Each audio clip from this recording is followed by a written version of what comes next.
The smell comes first. Bread, wood, smoke.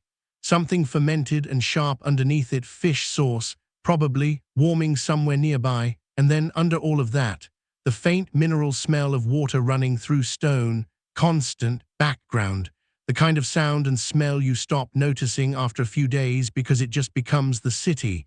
It is early morning. The light is still low and the shadows are long across the basalt paving stones, but the streets are not quiet. They were never quiet. A cart is already moving somewhere behind you. You can hear the iron wheels grinding against the stepping stones, and a man is shouting something from an upper window. Not in anger, just in the way people shout across narrow streets when they can see each other, and there is no other way to communicate. Two women pass you carrying water jars balanced on their heads, not talking, moving with the particular efficiency of people who have done this exact walk every morning for years. The city is awake. The city has been awake for hours, and somewhere above all of this, so familiar by now that no one tilts their head to look at it anymore, the mountain sits against the sky. Let's be precise about where we are and why it matters. Pompeii in the late summer of 79 AD is not a backwater. It is not a provincial town you pass through on the way to somewhere more important. It sits at the mouth of the Sarno River Valley on a volcanic plateau above the Bay of Naples, and its position between the bay and the interior, between the sea and the farms, has made it commercially indispensable for longer than anyone currently living can personally remember. The population on this morning is somewhere between 11,000 and 20,000 people, depending on which district you count and how generously you define the suburbs that press outward along every road beyond the city walls. It is dense. It is layered. It has a political class and an underclass and every stratum in between. And all of them are compressed into roughly 66 hectares of land that was already old when Julius Caesar was young. What makes Pompeii different? What makes this particular morning different from a morning in 100 other Roman cities is what it does not know yet. The mountain behind it has been restless for days. There have been tremors.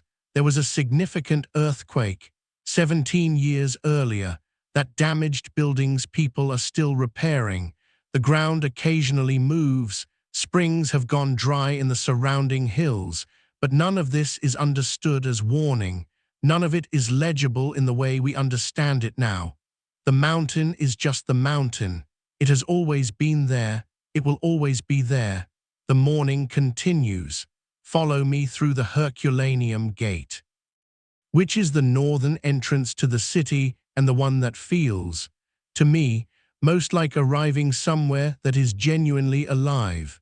The gate itself is functional rather than grand, three-arched passages, the central one wider for cart traffic, the two flanking ones for foot traffic, and the road coming in from the north is already moving in both directions. Farmers from the estates in the Sarno Valley, mule drivers, a small group of travelers who clearly arrived last night and slept just outside the walls because the city gates were closed after dark. They are dusting themselves off, adjusting their loads, preparing to enter. Step through the gate and you are immediately inside a logic that is different from the countryside. The streets here are narrow enough that two carts cannot pass each other in most places.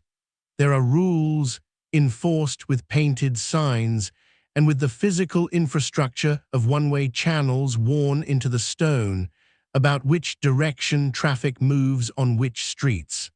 The city has traffic management. It had to, at this scale. Without it, nothing moves. The streets are not clean. That is worth saying plainly. There are troughs along the edges carrying waste water from the fountains above, and the smell of the fuller's workshops, where urine is collected and used to process cloth, is present on certain streets in a way that is difficult to ignore. The city smells like a city. Like labor and animals and food and water, and the specific combination of smells that comes from too many people living too close together in a heat that has been building since July.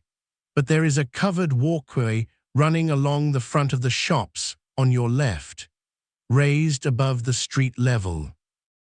And you move along it in the shade, and the city's noise becomes something you move through rather than something that overwhelms you. The Forum is 10 minutes from the Herculaneum Gate on foot, and you pass several things along the way that are worth pausing at. The first is a public fountain, low, square, carved from a single block of stone with a sculpted mask on one face that spits water in a constant stream into the basin below. It never stops, day and night, hot months and cold. That water runs. It is fed from the aqueduct system that brings water down from the Apennine springs. And this particular fountain is one of nearly 40 distributed across the city at intervals calculated, and they were calculated by engineers, by planners, so that no resident is more than about 80 meters from running water at any moment. A woman is filling a jar here. A child is splashing his hands. Two men are talking beside it, not drinking, just using it as a place to stop, which is what public fountains have always been for in cities. If this fountain goes dry, if the aqueduct that feeds it is damaged or blocked, this woman has to walk further. The child has to wait. The subtle, invisible machinery of daily life begins to grind. Ahead of you, 2 election notices are painted fresh on a wall. The paint is still bright, the letters crisp. Someone commissioned those. Someone paid for a sign writer to come at night. Campaign notices were typically painted after dark to avoid disrupting business, and put a name on this wall and a list of endorsers. A baker, a guild of fruit sellers, a group of neighbors from this district.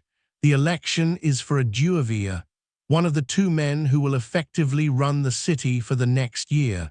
The election will not happen, but the paint is still fresh. The Forum opens up ahead of you, and the pressure of the narrow streets releases all at once. It is larger than you expect, and the first time you enter it, you stop walking involuntarily because the scale shifts. It is a rectangle of open sky surrounded by colonnades on 3 sides, with the Temple of Jupiter closing off the northern end and Vesuvius rising directly behind it, precisely behind it, so that the mountain is framed by the temple pediment as you stand at the southern end looking north. Whether this alignment was intentional or simply the result of the city's topography, I cannot say for certain, but standing there and looking at it, the mountain does not look threatening. It looks like a backdrop, like something placed there to give the Forum grandeur. This space runs the legal, commercial, and religious life of the entire city simultaneously. The basilica is to your left, already open, already occupied. It functions as both courthouse and financial exchange. And the men moving in and out of it with the particular purposeful walk of people who have appointments are lawyers, merchants, and the kind of civic functionaries that every city generates. A case is being heard inside. You can hear voices, though not the words. To the northeast, the Mausoleum, the covered market, is handling the morning's first business.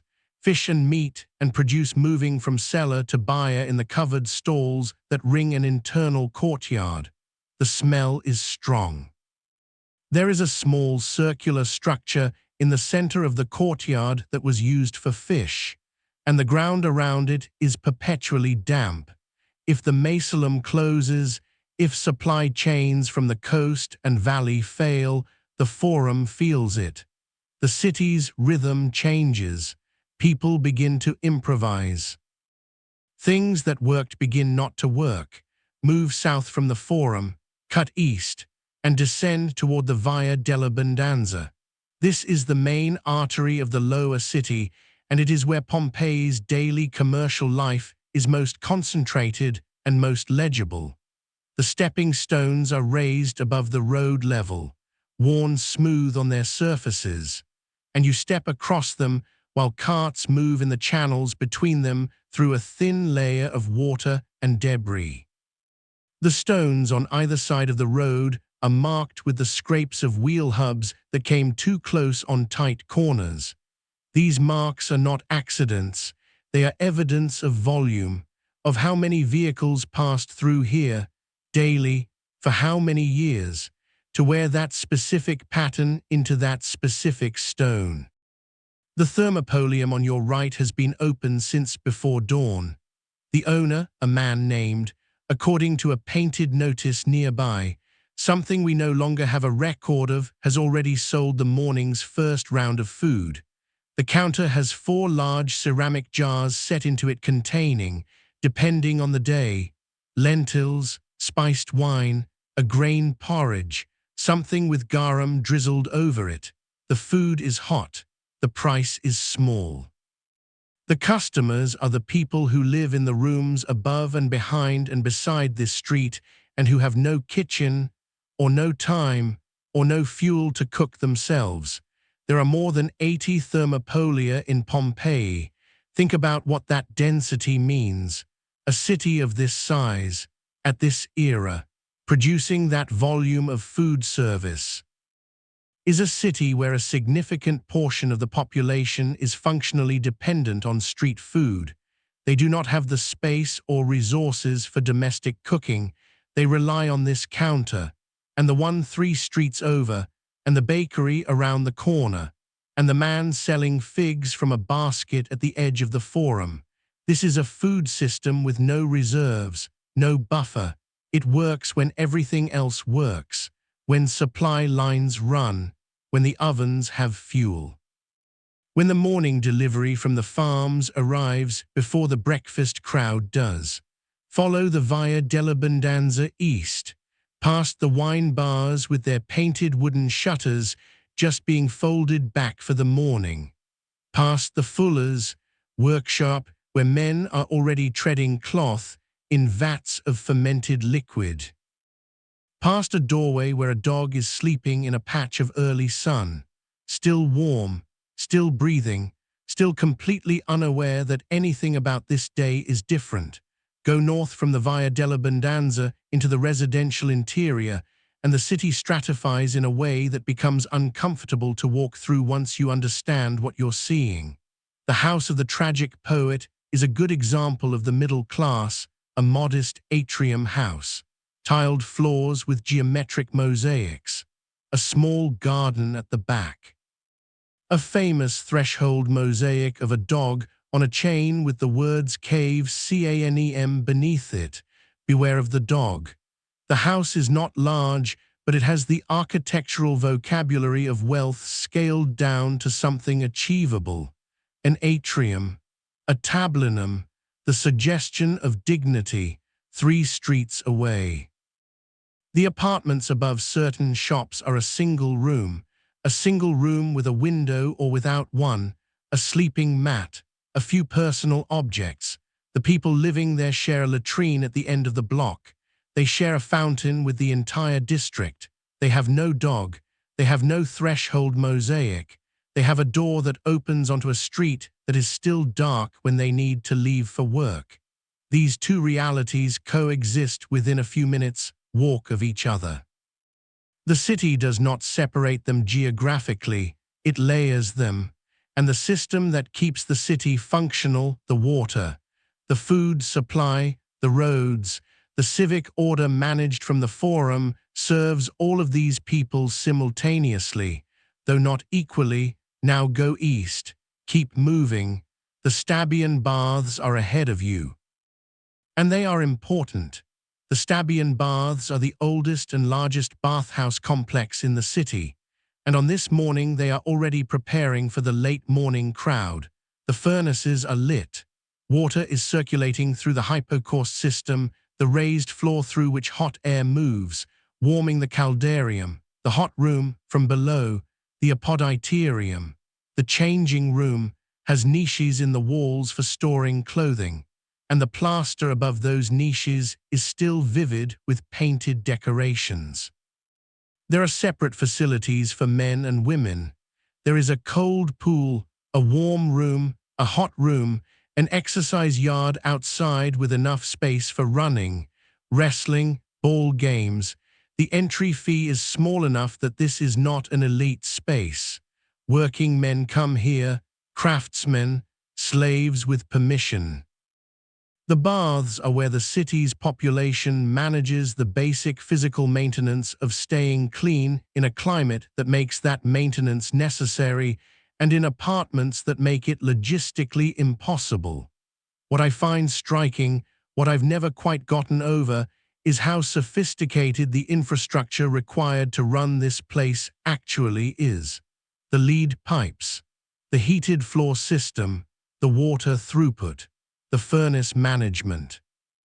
All of it maintained by workers who came in early and will leave late and whose names are not recorded anywhere that survived. If the hypocaust fails, the baths go cold.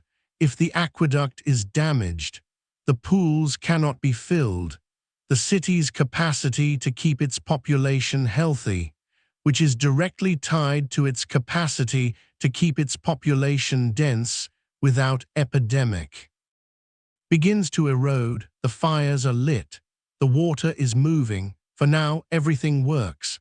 Walk to the southeast corner of the city. The amphitheater is there, and you can see it from a distance because it is the largest structure in Pompeii and it rises above the surrounding rooflines in a way that nothing else does.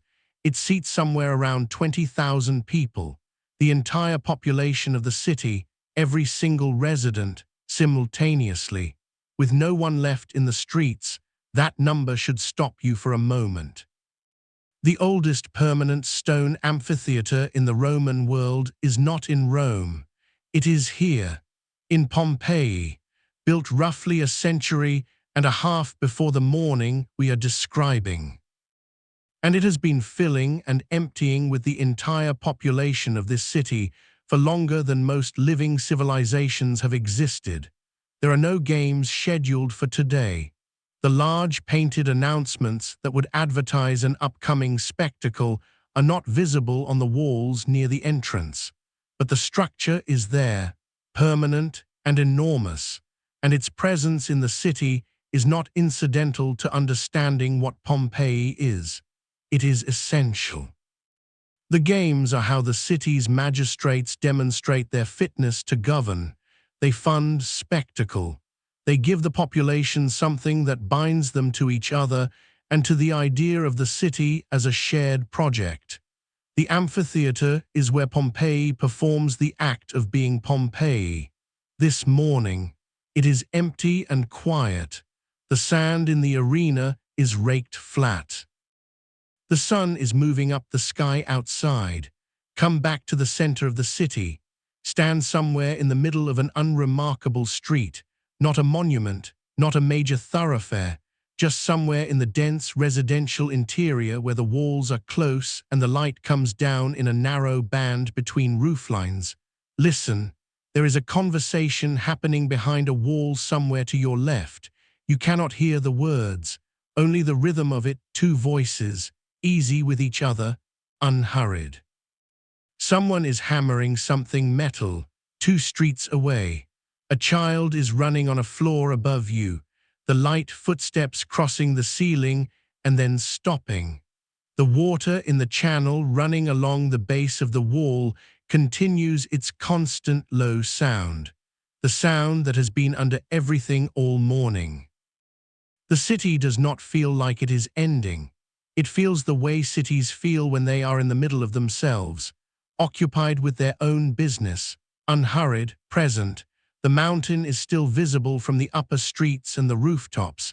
It has been there all morning. It will be there this afternoon. The tremors from earlier in the week have mostly subsided. The springs that went dry a few months ago, people are used to that by now. Springs go dry in summer. They come back. The baker whose bread is in the oven right now will expect to sell it within the hour. The magistrate reviewing a petition in the basilica expects to complete his docket by midday. The woman who painted fresh flowers on a wall inside her atrium last week expects to see them every morning for years. The city has been here for centuries. It has survived earthquakes. It has survived political upheaval.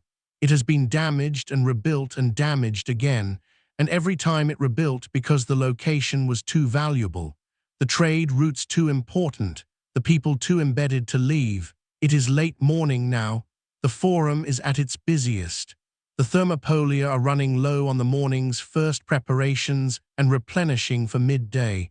The baths are filling, and somewhere in the sky above the mountain, something is beginning to move, but no one has looked up yet, and the conversation behind the wall continues, unhurried, in a language we can still partially read, in a city that is still, for this one last ordinary hour, completely alive.